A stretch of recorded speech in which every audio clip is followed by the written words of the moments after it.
बिस्मिल्लाहिर्रहमानिर्रहीम। शुरू अल्लाह के नाम से जो बड़ा मेहरबान निहायत रहम वाला है। अज़ीज़ तलबा तालिबात, इस उर्दू ऑनलाइन तदरीस में आप तमाम का खैर मकदम है। आज हम आपकी दरसी किताब की गज़ल नंबर 9 जिसके शायर है मोमिन खान मोमिन का मुताला करने जा रहे हैं। तो आइए शायर का तारुफ देख लेते हैं। उससे पहले एक कौल यहाँ हज़रत अली का लिखा है कि कभी भी कामयाबी को दिमाग में और नाकामी को दिल में जगह ना देना, क्योंकि कामयाबी दिमाग में तकब्बुर और नाकामी दिल में मायूसी पैदा कर देती है। तो ये गज़ल के शायर है जिनका नाम है मोमिन खान, तखल्लुस मोमिन। आपकी पैदाइश ईस्वी सन 1800 दिल्ली में हुई और आपकी वफ़ात 14 मई ईस्वी सन 1851 दिल्ली में हुई। मोमिन खान का शेरी सरमाया गज़लों, मसनवियों और कसीदों पर मुश्तमल है। आइए हम अब गज़ल का मुताला शुरू करते हैं।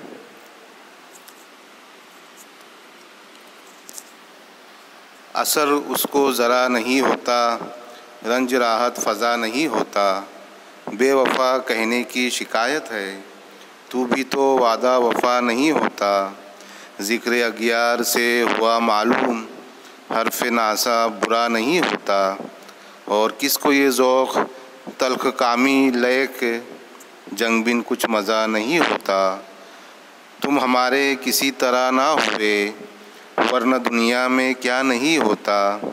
उसने किया जाने क्या क्या लेकर, दिल किसी काम का नहीं होता। और इम्तिहा कीजिए मेरा जब तक, शौक़ ज़ोर आज़मा नहीं होता। एक दुश्मन के चरक ही नरे, तुझसे दुआ नहीं होता। आहतुल अमल है रोज़ अफ़ज़ो, गरचे एक मद्दुआ नहीं होता। और नारसाई से दम रुके तो रुके, मैं किसी से खफा नहीं होता। तुम मेरे पास होते हो गोया, जब कोई दूसरा नहीं होता। हाल दिल यार को लिखूं क्यों कर, हाथ से दिल जुदा नहीं होता। और रहम कर ख़स्म जान गैर ना हो, सबका दिल एक सा नहीं होता। और दामन उसका जो है दराज तो हो, दस्ते आशिक रसा नहीं होता। और चारे दिल सिवाय सब्र नहीं, सो तुम्हारे सिवा नहीं होता। क्यों सुने अर्ज़ मुस्तरब मोमिन, सनम आखिर खुदा नहीं होता। तो मैं ये गज़ल मैंने आपके सामने पढ़ के सुनाई। आइए अब इसके अशार को समझते हैं। कि पहला शेर है कि असर उसको ज़रा नहीं होता, रंज राहत फ़ज़ा नहीं होता। इस शेर में शायर अपने महबूब से मुखातिब है और अपने महबूब से कह रहे हैं कि मेरे महबूब पर मेरी मोहब्बत और खुलूस का असर नहीं हो रहा है।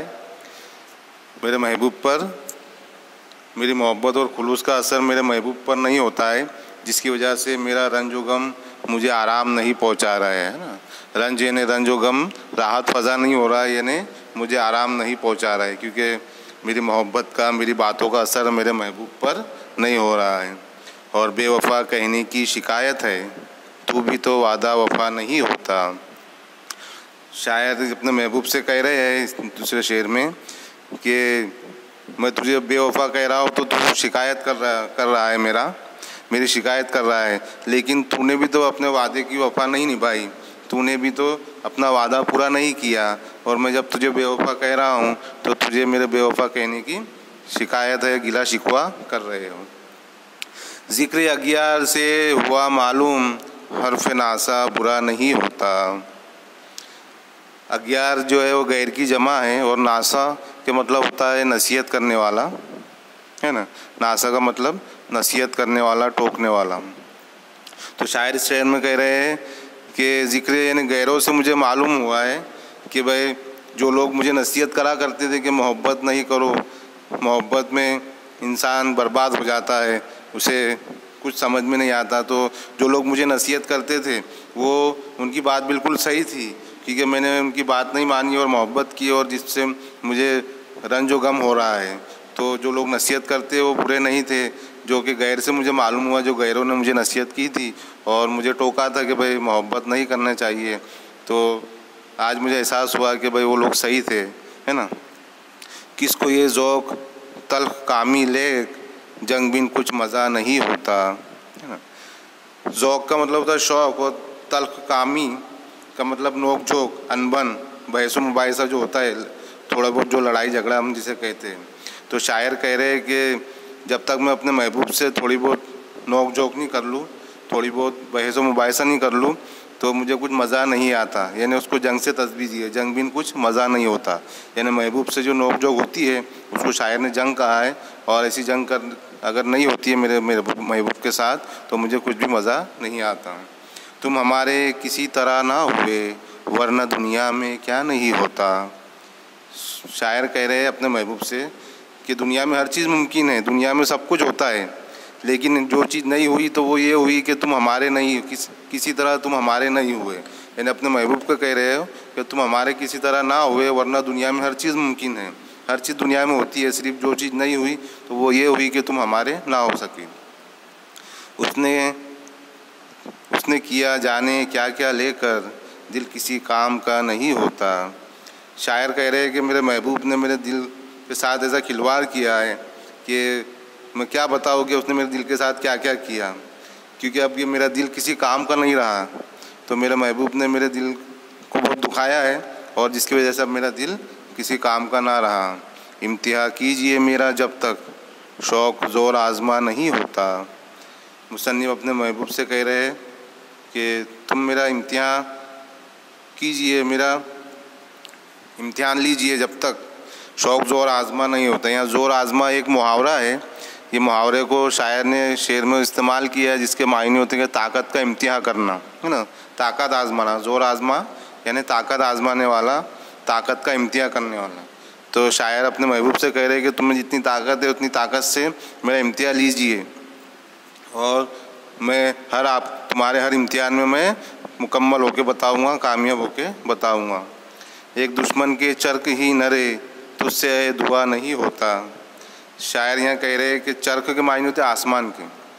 तो जो आसमानी गर्दिशें होती है, जो आसमानी चरक होते हैं, उसको शायर ने दुश्मन कहा है कि मेरे जो सितारे जो है वो पूरी तरह गर्दिश में नहीं है, जिसकी वजह से मेरे दुश्मन मेरे पीछे पड़े, यानी मेरा हाल बुरा है, और तुझसे दुआ नहीं होता, और मेरे महबूब तुझसे भी मेरे लिए कोई दुआ के अल्फाज नहीं निकलते।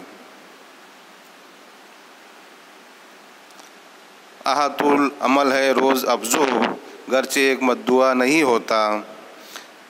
आहा के मायने तो यहाँ तकलीफ़ के, और तूल के मायने है फासला, दूरी।